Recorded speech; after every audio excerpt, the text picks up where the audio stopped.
Hi, in today's video we'll talk about how to get money off a JPay card. Watch until the end of the video to learn more. The primary option for withdrawing funds from a JPay card is through an ATM or using the cashback option. To withdraw cash from your JPay card, visit a MoneyPass ATM where you can do so without any charge.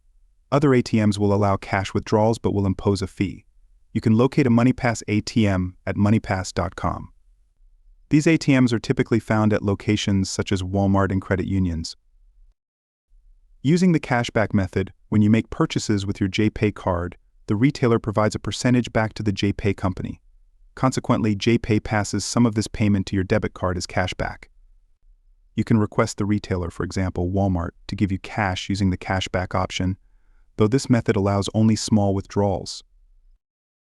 To check your JPay balance, visit releasecards.jp.com. The link is in the description, or call 867-55729. The phone number is also in the description. So there you have it. Getting money off a JPay card is just that easy. Thanks for watching. Till next time.